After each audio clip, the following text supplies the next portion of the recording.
So earlier this month, I went out and I bought the most expensive game from CEX anyway, that you can buy for the PlayStation 2. And it cost me £620. Now, I had quite a few videos go viral on TikTok about this, and since then, it's been a bit of a meme within my community about Kuon. I'll flash it for like a second in a lot of videos just because it gets good engagement, it's good for views, it's good for growth, etc. However, I have had so many people tell me that it was a waste of money, that they can't possibly fathom spending £620 on a 20-year-old PlayStation 2 game. My retort, however, is, and I knew this prior to getting it because this is what always happens, is that it's good for content, it's good for the business. Let's talk about, and let me show you, just off my TikToks alone anyway, how much money I made from videos about Kuon for just the first week of the game. Just the first week. It's funny, literally in between recording that last clip and now, another comment around the same lines. I just think it's insane. I think it's really sad to see this man spend 600 quid on a game. Okay, so the first thing I need to explain to you so that you understand how getting paid on TikTok works is qualified views and RPM. So RPM is the amount of money you get paid per 1,000 views. Generally, on the account that I was uploading these videos to, because I have 5 different accounts, I get about 50p per 1,000 views. Now, granted, once you cross a certain amount of videos per month, or as the month goes on, that number does tend to drop. So for example, right now I'm recording this on the 29th of August and RPM is about 10p. It's in the bin. This is the problem with TikTok. It's inconsistent, and why no matter how much money you do make on TikTok, you should never use it as your primary income source, because it can be very, very volatile and very stressful because of just things beyond your control. Anyway, next up we have qualified views. So a qualified view, I got 2.9 million qualified views in the 7 days following my videos on Kuon. A qualified view is a view from an eligible country, because not every view can pay you on TikTok, and though eligible countries change all the time, it's just down to TikTok. Typically though, you want your viewers, as far as earning money on the internet in general, not even just TikTok, to be from a country like America or the UK, because they have the most spending power when it comes to the adverts that are being shown to them from the companies that are being that are advertising on the various different platforms. That's how everybody gets paid, is advertising. It's the same with YouTube. So a qualified view, though, is a view above 5 seconds. The thing with TikTok is views are a lot easier to come by, in which case they don't want to pay you for all of the views that you get, because, for example, on YouTube, I get paid for every view I get, most of the time, because you chose me. If you're watching this video, it's because you picked me to watch this video, so presumably, you know, you wanted to see the video. Whereas on TikTok, you're just scrolling mindlessly. The app serves you the content, you don't go looking for it, and therefore views are easier to come by because of that. So a qualified view is a view in which the viewer is still on the video 5 seconds in, because in short form content, people are not there. In fact, even on long form content, there is going to be a massive portion of people that clicked off of this very video that you guys are watching right now within the first 30 seconds or so. On YouTube with longer form content, you have longer to catch somebody's attention span versus TikTok or other short form mediums. But in short form, you really don't have very long at all. You have got literally about 5 seconds. So generally, across the thousands of videos that I've made over the years, you can see that retention rates are about 40% at 5 seconds in, or at least mine are, which means that 60% of people are just scrolling past. So say you get a video that does 1 million views, maybe only 400,000 of those views will still be there 5 seconds in, and therefore the qualified views for that video would be 400,000 of the million total. So you'd get paid for 400,000 of those views-ish. Which, by the way, is one of the reasons that I use Kuon so heavily in my videos on there, because if somebody sees a £620 sticker on a PS2 game, that is such a good hook to stop them scrolling away. Remember, 60% of people are scrolling away within the first 5 seconds. So anything you can do to stop them scrolling, such as showing this game case, shocking them, making them intrigued, it's worth it. Anyway, so yeah, over the course of the first 7 days following me buying the game, I had 2.9 million qualified views, so you can imagine that my actual total views were way, way higher than that, but total views don't matter in terms of what you get paid, only qualified views do. So at 2.9 million views, and at 52 pence per 1,000 views, somebody could probably reverse engineer the math based upon that. However, there is no need to reverse engineer the math based upon that, because I'm just going to show you. So, in total, over those 7 days, the account made £1,530. Granted, there will have been videos in there that were not about Kuon, but there were not many. Not during that first week. I can't filter those out. it doesn't work like that. I'd have to try and watch each one, work out which one I didn't mention in, and I make a lot of videos. But anyway, so day one on the 5th of August, I made £422 as a result of the Kuon videos. So in one day, the views about the game nearly paid for the game. Actually, no, I missed a day here. I got the game on the 4th. So the first day that I had the game, the views paid me £304 on the 4th of August. And then the second day, I don't know why these have uploaded out of order, the second day was 422. So within the first 2 days, the videos had made £722. That means that straight away, within the first weekend of me buying that game, it had paid for itself and earned an extra £100 on top of that. And then on the 6th of August, it was £243, so it just kept going. Granted, it's going to be less because, novelty wears off. The peak of the views is always the first couple of days. This is the thing with TikTok as well, is that the lifespan of a video is just a couple of days at most. For example, I've been doing playthroughs of games on there for years, and I can finish a playthrough, and literally a week later there'll be people asking me to play the game I just played through because they've never seen that video, because it won't ever get shown to them because they weren't watching during that time period. It isn't like YouTube, where every video I create is just adding to my archive of content that can forever be found and watched. TikTok really isn't like that. And then on the 7th it was £160, and then on the 8th also, £158, then £160. Again, I don't know why these are so out of order. When do we want now? The 9th? Yeah, the 9th was £133, and then the 10th was £100. Either way, over the course of those 7 days, the account made £1,500, which was up 300% versus the usual 7 days prior to that. So like a normal week on that account might be £500, and it earned triple during that time. Something that I've said pretty frequently in response to comments not understanding why I've spent the money on that game is, if I could tell you that you could spend £600 to make £2,000, because at this point it will have crossed £2,000. Remember, I haven't exactly stopped making the videos about Kuon. The videos are very rarely about Kuon now, but Kuon cameos in a lot of my videos, just because it's good for engagement and good for views. If I don't show the game, people are like, where's the game? And again, more engagement means more views total. It means you get paid more, so why would I not? It'd be silly for me to not, milk it for all it's worth while the meme is still around. It is a case of, if nobody cared, if nobody engaged, I wouldn't do it because it wouldn't work and therefore wouldn't have a point, But something I say to people is, if you could spend £600 to guarantee that you would make £2,000, it would be a silly decision to not do that. Now, granted, I couldn't guarantee that I was going to get those views, but I knew it wouldn't be nothing because I was already getting good views on game collecting prior to that. I got 1 million views once because I bought Spider-Man Web of Shadows, which was £100. So I knew that when it came to actually buying the most expensive PlayStation 2 game, that it would be just crazy. In fact, even absent any actual financial gain, it would have been worth it potentially for the growth that it's caused the accounts. For example, my Instagram following went from 29,000 to 54,000 right now in just 2 weeks. So that's nearly double. My TikTok following, one of the accounts, well, again, I've got 5 accounts, so it's a bit annoying trying to keep track of growth across them all. But one of them has grown 40,000 this month, followers.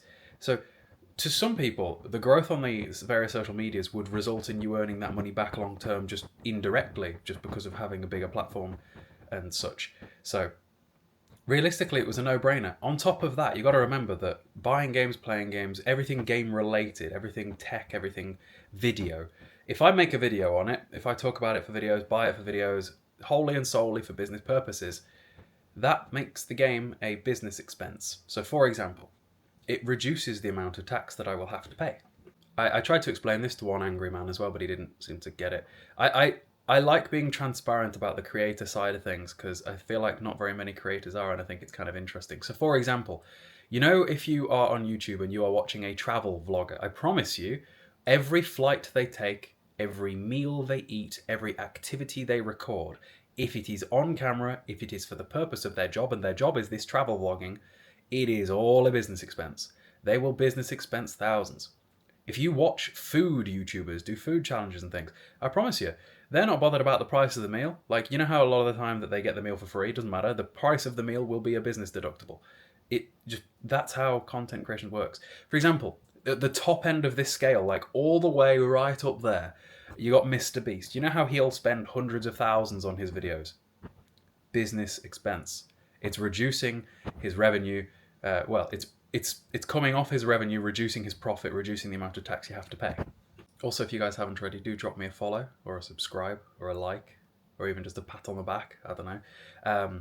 So, yeah, there are several reasons why it was a good idea to buy the £620 game. Even one of them, if you were just an average person who doesn't make content on games, it's still probably a good investment because the game wasn't worth this much a decade ago, and who knows what it could be worth in 10 more years. It isn't a depreciating asset. It's not like my car outside that every day I own it is worth less, and therefore in 10 years' time when I come to sell it, I'll have lost money on it. There is a real decent chance that were I to sell Kuon in 10 years' time, that I will profit pretty heavily from that transaction. Not that I ever would, because everything in my collection is just, it's permanent. It's forever. Yeah, but yeah, it's a business deductible. It's an investment long term, and it's an investment now because it grows the accounts and it makes money. I've spoken on TikTok about how it makes money, and they get annoyed. They get really annoyed. They don't like hearing about money. I don't understand the stigma behind talking about money. I feel like people speak of it as a brag, but the problem is that I would tell you the numbers even if the numbers were £3, and I would tell you why it's a bad thing. For example, this is a screenshot from one of my other accounts right now where I'm only getting paid less than a penny per 1,000 views. If I was to show these numbers and talk about money in the context of these videos, people would not call that bragging because these numbers are so low, you see? Something I enjoy talking about is the social media behind the scenes things. I've grown 5 accounts. I've cumulatively, across all of my various different accounts on various different platforms, I'm nearing 1 million total followers. I think it's an interesting topic. I enjoy it. And I like helping other people grow their stuff too. And people that are content creators, if they really listen to the things that I talk about and actually take it in rather than just becoming offended at the fact that they were told a number so blatantly, they can do well and change their life. I've got a couple of friends who, over the years, have just, well, in reality, done as they were told. And when done as they were told, for a long enough period of time, consistently enough, all of a sudden now, they're doing pretty well, you know? There are a few things that I consider my superpower, and relentless stubbornness when it comes to various different social medias is one of them. For example, the other day, I had a comment on TikTok being like, why do you think you're so successful on TikTok but a complete failure on YouTube? And I was like, I've been doing YouTube seriously for about 2 months, so I don't consider myself a failure on YouTube. Not yet. It's too early days. And like, don't bet against me, ever. Because, for example, I've got a spot on my wall over there. That's where my silver play button, when I eventually hit 100,000 followers, subscribers, I have to say subscribers over here, is going to go. Not if, it's a when, at the minute. And people will be like, oh, how do you know you're going to do it? And here's why. Because you break it down into statistical numbers in terms of achievable goals. If, at the minute, my YouTube channel is growing between 150 to 300 subscribers every single day, and at the rate that I'm going, if I continue that for less than a year, which in the scheme of like growing a business is not very long, the account will have 100,000 subscribers by this time next year. It just will. I'm not trying to grow 80,000 followers. I'm trying to grow 200 a day. And all of a sudden you break it down like that and it's much more simple to achieve. You see? That's one of the things that I talk about when growing on social media is break it down into way smaller goals. Here's one for you. If you can get just 4 followers or 4 subscribers an hour, just 4, that's not that many. That's 100 a day. And now all of a sudden you're at 700 a week, which means that in a year's time you might have 10,000, nearly. You see how that's not nothing? That is not nothing. I was full-time on social media by the time I had 10,000 followers on TikTok, because at the time I had a business around fitness, and it was a lot easier to monetize that at lower following numbers. Again, on TikTok, people don't like it when I talk business, because when you talk business, when you talk money, when you talk numbers, people think that it's the only thing that you care about, but it isn't. It's just what I enjoy talking about. It's enjoyable to me. And the thing is, regardless of whether it is spoken about, I promise you that the other creators that you watch all also have to think like this. In fact, some of them are way more clever than me. This is something that is a bit of an interesting one in the circles that I ran in when I was a bigger deal in the fitness community, is that the amount of money that I ever earned, to some people, is nothing. Some people will pay more tax in a given month than I will earn in a year. And there is no level that you can get to where you can't find an example of that. Ever. Like, that's the reality of this. There are some people who, due to their followings, due to their sponsors, will be paid 5 figures a month, just from their sponsors alone. There will be people who, as a result of their social media, have built up a business on the back end where they can actually monetize their following a little bit more efficiently than just AdSense and views. who will be making six figures a month, who will be laughing at just, oh, £1,500 for a game. They'll be like, huh, nothing, you know? It is all about perspective and scale, and also never saying the phrase, I wish it could be me. Instead, say, it will be me if I make it so, because it can be. Because there's nothing that's any different about me and what I do versus what other people who are more successful in what they do versus people who've not even begun yet. It's just a case of where are you at in your journey and do you want to make it happen? Because everybody has the ability to make it happen. They just have to choose to, want to, and learn how to do it, and then put in the relentless time and stubbornness for a long enough period of time to make it happen. Like, that is just the case. So yeah, I don't know how well this like business style content goes over on YouTube. The last couple have got like 3,000 views, which is lower than my average, but like the videos that do best will always be the CEX hauls. But the account needs to not only be CEX hauls, because especially on YouTube, I'm spending more than I'm earning through those videos, and I don't want to be one of the guys, and I can think of a few who, if they don't have CEX in the title, they get 0 views. That's not going to be me, trust me. And for anybody wondering about gamelog content in terms of me actually playing games, that will return once I'm back off holiday. Right now, I'm having to record about three or four YouTube videos every single day so that I have enough content to keep going up on YouTube while I'm gone. So I'm not really playing games this week because I'm over busy.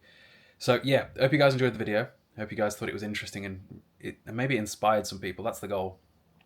And yeah, I've got more videos to make. You might have seen that my shelf is empty. That's because I'm currently in the process of doing a video where I value my entire game collection based upon what CEX would sell it for and what CEX would give me cash, which has kind of been an interesting one to go through so far. So far, I've done PlayStation 2 and 4. I had a pretty rare game from the PS3 arrive yesterday, or I got it yesterday. So I'm doing the PS3 version of that today. You will see the video about that game later on today. If you're watching this more than 6 hours from... I'm recording this at 12:47 on the 29th, so if you're watching this after about 7 PM on the 29th, the video's probably already up. Go watch it. See you in a bit.